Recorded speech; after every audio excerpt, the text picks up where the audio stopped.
Ketika kita daftar merek, banyak banget aturannya yang menyebabkan kita bisa gagal tuh ya. Ya, Ditolak gitu ya merek kita ya. Salah satunya kemarin kita udah bahas yaitu nama daerah. nama daerah benar. Kalau kita pakai nama daerah ada kemungkinan ditolak, itu ada ya aturannya. Ya, Nah sekarang ada aturan apa lagi Jis?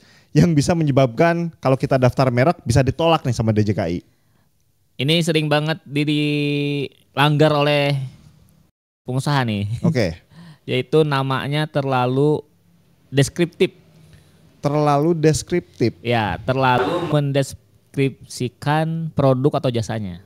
Oke, gimana nih maksudnya nih? Ya, contohnya misalkan saya jualan air minum. Mm-mm. Terus tulisannya tuh air mineral gitu. Nama mereknya air mineral gitu. Air mineral. Itu boleh.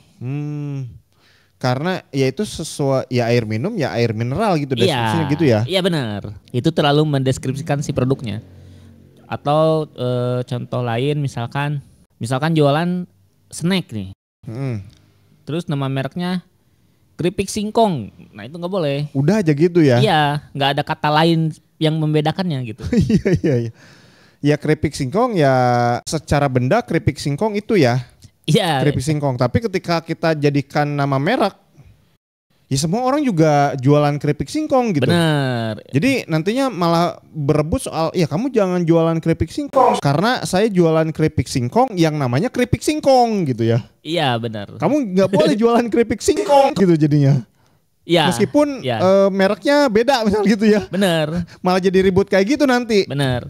Jadi istilah umum yang dipakai orang itu tidak boleh didaftarkan jadi merek. Oke. Nah, banyak banget ini yang sering terjebak di sini. Misalkan apa ya? Dia jualan frozen food ikan misalkan. Terus dia mereknya ikan segar. Itu. Dia frozen food jualan ya walaupun ikan olahan lah, tapi nama mereknya ikan segar gitu. Nah, seolah itu nggak boleh. Iya, seolah yang lain nggak seger gitu ya. Ya. Dan itu kayak ya semuanya juga seger gitu ya. Ya istilah umum itu. Iya, istilah umum gitu. Benar. Jadi ketika istilah umum itu dipakai semua orang, terus sama kita dicomot untuk jadi nama merek, itu bisa bermasalah gitu ya. Benar. Jadi secara aturan di DJKI-nya itu nggak boleh. Nggak boleh itu. Bakal ditolak sih itu langsung sih. Pokoknya hati-hatilah dalam menentukan nama atau teman-teman yang udah sekarang bisnisnya nih dicek lagi namanya deskriptif atau enggak tuh. Iya, kalau misalkan saya mencoba cari contoh yang lain kayak misalkan arsitektur misalnya gitu ya. Ya. Terus dia nama mereknya desain arsitektur. Nah, tidak boleh itu. Bahkan yang kayak Bun Desain nih ya, kita kan misalkan salah satu kerjanya adalah mendesain logo. Mendesain logo, benar. Nah, gimana kalau merek kita nih bukan Kebun Sen tapi desain logo gitu? Nah, itu nggak bisa. Itu nggak bisa nggak ya? Bisa. Ya contohnya kebun desain lah. Kita ada kata kebunnya nih, yang kata kebun ini tidak mendeskripsikan jasa kita. Nah, baru di belakangnya ada desainnya, itu boleh. Tambahan itu mah ada tambahan yang sedikit menerangkan tipe bisnis kita gitu ya? Ya, gitu. Jadi kita harus menambahkan minimal satu kata yang tidak mendeskripsikan produk atau jasa yang kita jual. Gitu. Makanya kadang di DJK itu kalau kita sering nyari ya, itu banyak yang mereknya aneh-aneh. Contoh misalkan dia jualannya kantong plastik, tapi mereknya bawang gitu. Bener-bener kalau lihat-lihat merek-merek plastik ya, ada merek wayang tuh ya. Ya, tapi kan gak jualan wayang. Iya, gitu. bener. Terus ada juga misalkan produk sendal pakai nama hewan gitu. Bener krokodil kayak gitu ya. Iya, krokodil gitu. Memang namanya kan kadang kita kalau kok ini nama mereknya gak menunjukkan produknya ya gitu. Kayak misalkan rokok gudang garam. Oh iya benar. Kok gak nunjukin produknya ya? Ya dibalik semua filosofinya memang di aturan DJKI-nya harus gitu. Iya benar sih. Ya yang paling terkenal buat cewek-cewek Gucci itu. Gucci ya, gak jualan Gucci. Gucci. Iya, bener. Oh iya gitu. Tapi masih banyak ya teman-teman yang di luar sana yang terjebak dengan itu ya. Banyak. Jadi dia bisnisnya A, dia namain A gitu mereknya gitu ya. Ya. Jadi kalau dia masuk tahap daftar merek itu bakal ditolak itu tinggi ya. Tinggi. Nah terkadang si UMKM ini atau pebisnis ini dia nambahin kata lain, tapi masih berhubungan. Contoh misalkan dia jualan rengginang, terus nama brandnya apa? Rengginang crispy gitu. Ya rengginang crispy ya rengginang juga maksudnya gitu. Tidak mengubah apa ya? Tidak mengubah secara signifikan. Benar, nggak signifikan berubahnya tuh. Iya. Masih apa ya? Iya deskripsinya ya gitu-gitu aja gitu ya. Ya. Rengginang misalnya mereknya tadi rengginang crispy ya gitu-gitu aja. Iya benar. Secara deskripsi ya begitu gitu kan. Ya. Coba kalau ditambahin rengginang Pak Ogah misalkan gitu ya. Nah itu lebih bagus tuh.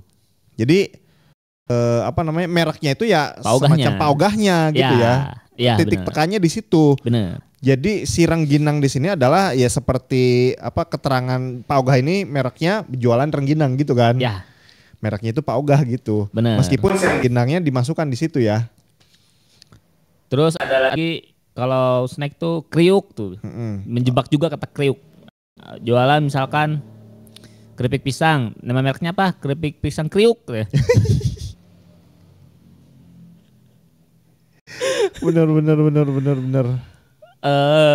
Banyak lah kata-kata yang sebenarnya masih mendukung si produknya gitu. Iya. Deskripsinya gitu-gitu aja jadinya gitu ya. Iya benar. Tetap sama-sama tetap mirip dengan deskripsi makna aslinya gitu. Nah, terus ada juga yang dirubah translatean. Oke. Misal jualan produknya apa? Keripik pisang. Nama brandnya apa? Banana crispy misalkan. Banana chip mungkin. Banana chip bisa jadi. Iya gitu ya. Iya. Oh, banana kan pisang juga ya, Di. Oh, iya. Iya. Banana jadi banana crispy gitu. Cuman mengubah kata pisang jadi banana. Bener. Iya. Iya, ditolak pasti itu. Oke. Misalkan keripik ikan ya. Terus dia namanya baby fish gitu. Ya kan itu kan bahannya baby fish itu gitu. Si produknya baby fish gitu. Kalau saran sih kalau kita lihat teman-teman yang udah berhasil kayak gitu ya, lebih baik dimodifikasi sih. Dimodifikasi benar. Daripada mentranslate kayak gitu ya. Ya. Kayak ditranslate ke banana, tapi kan tetap pisang-pisang juga gitu. Lebih baik dimodifikasi kayak Zanana tuh ya. Ya. Zanana kan sekilas ya tetap banana lah di benak konsumen ya. Tapi kan secara DJKI dia berbeda bukan banana gitu. Tidak ada makna Zanana, apa Zanana gitu kan. Ya benar. Secara translatean nggak ada gitu. Kalau misalkan pisang bahasa Indonesianya misalkan mau itu jadi palisang misalkan. Ya. Itu kan modifikasi palisang apa coba palisang. Tapi orang bisa ngerti nih ketika melihat kemasannya gambarnya pisang gitu kan. Benar. Tapi mereknya palisang gitu kan. Modifikasi kayak gitu yang sebaiknya digunakan bukan tadi pisang crispy misalkan kayak gitu ya. Nah itu satu ya terkait terlalu deskriptif. Okay. Yang kedua itu menggunakan bahan utama dijadikan nama. Bahan utama dijadikan nama. Iya ini sering juga nih. Contoh misalkan sering terjadi itu di pupuk. Misalkan dia jual pupuk untuk pertanian gitu ya. Namanya misalkan NaCl misalkan, NaOH misalkan gitu. Nama zat kimianya yang dipakai sebagai mereknya. Nah itu nggak boleh tuh karena itu adalah bahan utama dari pupuknya gitu. Jadi untuk bahan baku tidak boleh ya? Tidak boleh. Kayak tadi yang pupuk-pupukan itu ya? Bahan bakunya ya, tuh. Bisnis produk lain juga lah. Bahannya tidak boleh dijadikan nama merek. Oke.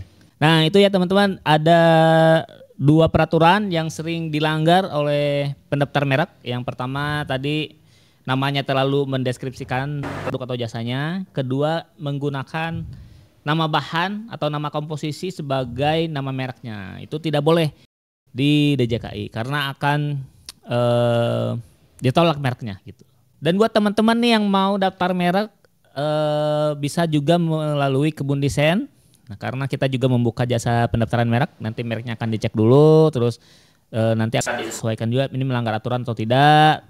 Terus apakah mereknya sudah dipakai atau belum sama orang lain. Nah, nanti baru kita akan mengajukan mereknya gitu. Selain itu kita juga nanti mereknya dimonitoring, terus dibantu juga kalau ada usulan penolakan dan lain-lain. Nah, buat teman-teman yang mau daftar merek melalui Kebun Desain bisa langsung WA ke nomor yang ada di bawah. Nah, selain itu kita juga bisa sekalian jasa desainnya nih buat teman-teman yang mau bikin logo, bikin desain kemasan. Itu bisa juga melalui desain, sama caranya tinggal WA aja ke nomor yang ada di bawah. Oke, itu aja video kali ini. Ini closingnya sendiri karena kameranya off ya. Oke, sampai jumpa di video berikutnya. Dadah.